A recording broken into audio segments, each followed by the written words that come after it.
Awesome. Thank you. All right. Well, welcome everybody. Thanks for joining. Again, David Stehlik, and I'm glad to be here at the summer conference. Share with you a little bit of an update actually from something that I previously shared in a session in 2021, more of an analog format at the time. We'll get to that in a second. Actually, one of the things I'm going to do is what another marketplace professor had taught me, and that is don't always give the lecture first, give the activity. So I'm going to share the ChatGPT prompt for the activity that I would give students to start, so that if you want to get started in it yourself, you don't have to just listen. You can participate in seeing what I'm actually talking about and doing. But what brought me here was using marketplace simulations. We use them in the core business courses at the freshman and junior level for students, in an introduction to business course, as well as a entrepreneurial thinking course. We use the fundamentals bikes in the freshman kind of introduction to business course. We use the venture strategy bikes for the higher level course. But I assume that you're here because you care about students thinking. Because with AI, that is one of the concerns we have. Is it producing more thinking or less thinking? And thinking ultimately leads to learning, which is what we're in the business of. And so the way I see it, we have to operate off some assumptions as business educators, or those who are involved in professional business work, and maybe we're working with clients who need to understand these same things. And the first assumption is that business strategy itself presumes uncertainty. And so one of the things we do with students is we have to help them wade through all kinds of information that needs to be used to produce a desired result, right? So we get into business because we want to produce a desired result. We want to serve people. We want to meet their needs, produce the customer, as Tom shared before. And the students that is, need to enhance their thinking about the ways to do that. And that requires learning information to help them make such kinds of decisions. And so the second assumption we have is that learning to learn is core to effective entrepreneurial action, because we don't know what the future is going to be like. We have kind of attitudes of certainty about it, that we don't have certainty because we don't have facts about the future to inform the way we make decisions. But we have probabilities, we have confidence levels. And so helping students to learn how to learn becomes a core skill for learning how to create hypotheses about a future which is uncertain. And we use simulations to help address these two challenges. The first, with giving them an activity in which they can experience uncertainty because they don't know what quarter 2, quarter 3, quarter 4 are going to bring. And then second, because it gives them practice to gather information through which they can funnel decisions and then learn from those decisions whether they gathered the right information, enough of the information, whether they used it appropriately, and so forth. But obviously AI, specifically large language models and the new generative pre-trained transformers, can inhibit this. And they can inhibit it in several ways. I'll give you 4. The first is information overload, and that is the LLM causes students to have an exaggerated confidence because of its output, and not enough healthy skepticism about what that output is, because of the anxiety students often have, or learners of many sorts have, in kind of the modern world, which is to get to an output as fast as possible. And the LLM helps us get to outputs faster than we've ever been able to get to them. And so as a result, we lose the anxiety, which sometimes actually helps us promote quality thinking for better decision making. Second would be information ignorance. Students just aren't aware of what they aren't aware of yet because they haven't built that bedrock foundation. I really love what Tom said about durable versus perishable knowledge. And so one of the questions that came up just a moment ago was about, how do you keep up to date? And that really illustrates what Tom said about perishable knowledge, like using these LLMs. This is perishable. There's a new model. There's a new way of prompting. There's a new book on prompting for each of the models. How do you stay up to date? That's perishable. And we want them not only to learn the perishable knowledge, but that durable knowledge, the skill-based knowledge they can take to enhance their perishable knowledge skills over time. And that is the challenge of information ignorance as well, that students don't have the durable knowledge in maybe the field of marketing or the field of strategy.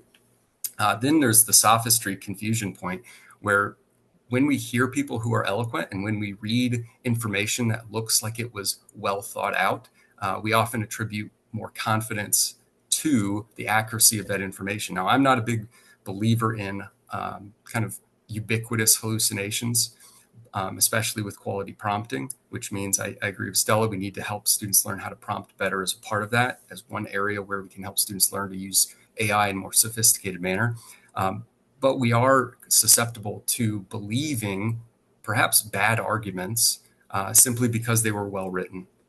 And then finally, the origination of the thinking, which leads to the business models that students use in their heads to make decisions. The inference tokens for some of the reasoning models help this a little bit. Whether they're actually reasoning or not is still kind of up for debate. But what students have experience of is not taking enough time, because students are not reasoning at the same pace as these LLMs. I'm not reasoning at the same pace as these LLMs. And that is concerning because students then don't pause and then go through all of the reasoning steps to see how an output was generated.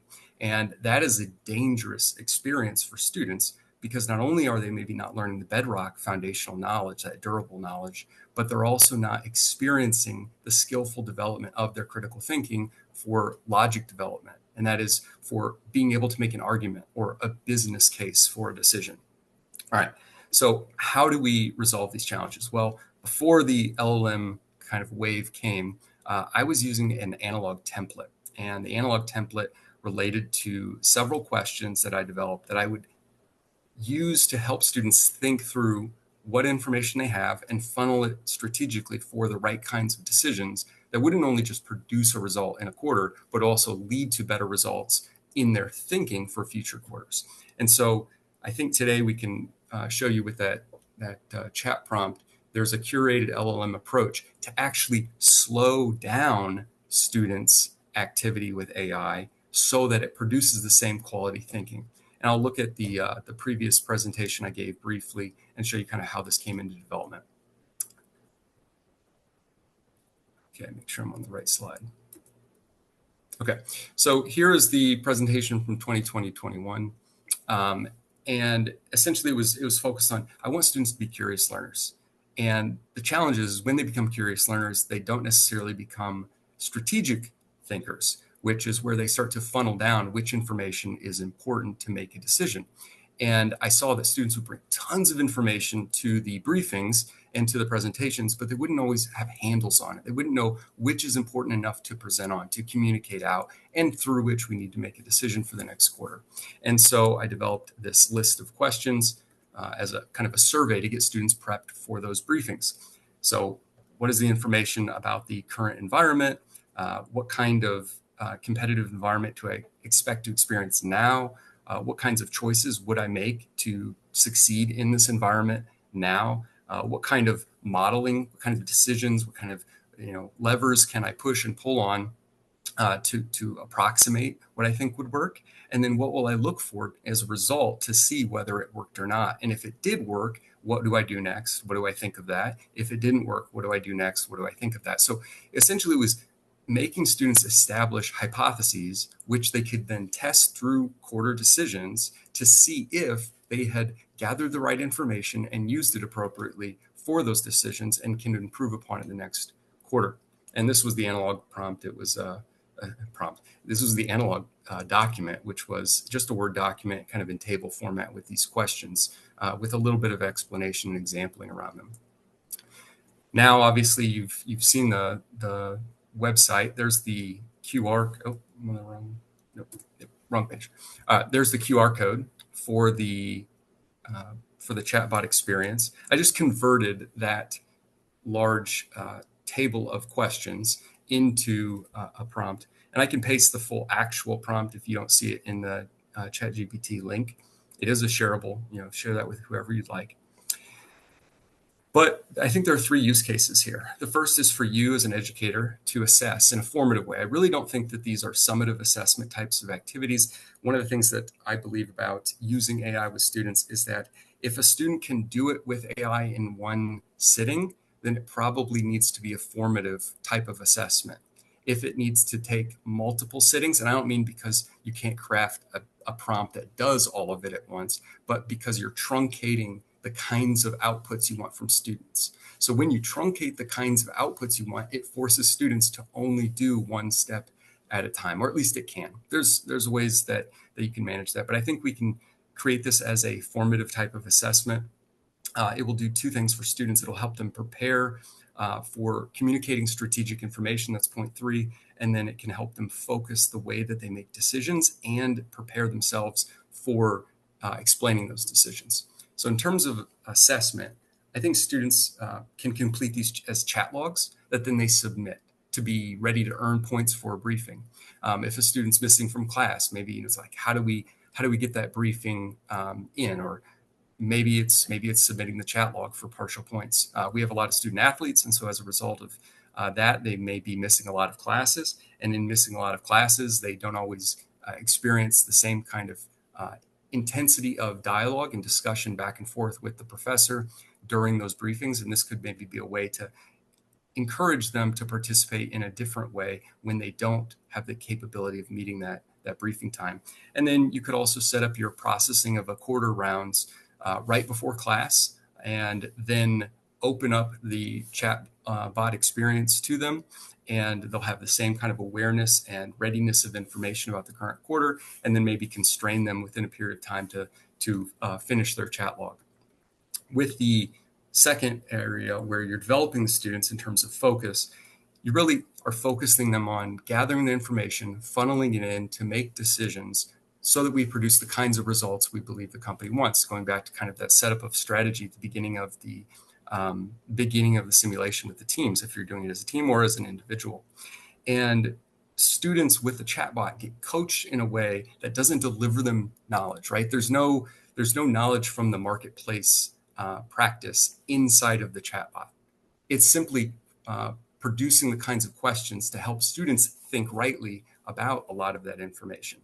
And so students are to develop a clarity of logic for funneling their analysis over quarters. And as I mentioned in the, I think I'll do this in the final one, students will be able to look back, if you're having them do these kinds of chatbot experiences, multiple rounds, to look back at their responses to the chatbot in their first quarter and their second quarter to see how their business logic is developing, the quality of their responses is developing.